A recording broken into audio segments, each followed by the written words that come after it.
BFC city ক্লাবের উদ্যোগে আন্তর্জাতিক মাতৃভাষা দিবস উপলক্ষে 21শে গোল্ড কাপ ফুটবল টুর্নামেন্টের ফাইনাল খেলা দুবাই ড্রাগন মাঠে অনুষ্ঠিত হয়। খেলায় ব্রাদার ফুটবল ক্লাবকে ট্রাইব্রেকারে হারিয়ে জয়লাভ করে Challenger sporting club Chhatrapur. BFC city ক্লাবের সভাপতি ফখরুল ইসলামের সভাপতিত্বে ক্লাবের সাধারণ সম্পাদক ইকবাল হোসেন ও সিনিয়র সহসভাপতি মহিউদ্দিন আহমেদের যৌথ সঞ্চালনায় এতে প্রধান অতিথি ছিলেন বাংলাদেশ কনসুলেটের লেবার কাউন্সিলর মোহাম্মদ আব্দুস সালাম। অনুষ্ঠানে বিশেষ অতিথি ছিলেন বিশিষ্ট কমিউনিটি নেতা ও ব্যবসায়ী জাকির হোসেন, হাবিবুর রহমান, শাহিদ আহমেদ রাসেল, রশিদ রাজা সোহেল, মুখলেসুর রহমান, মোহাম্মদ রেজা, আমিন উদ্দিন।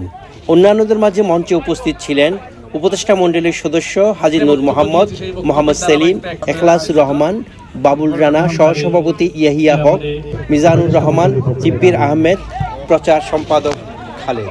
এতে আরও উপস্থিত ছিলেন বিএফসি ক্লাবের সদস্য বশর, শাহিন, ফেরদৌস, ইব্রাহিম মাকসুদ, বদরুল, শাহজাহান, আব্দুর রহমান, ফয়সাল, খালেদ, জামিল আহমেদ, সোহেল, রাসেল, আবু শহীদ, রেজা, তাহের, সাজেদ, জাহেদ, গিয়াস, হাসান সহ আরও অনেকে।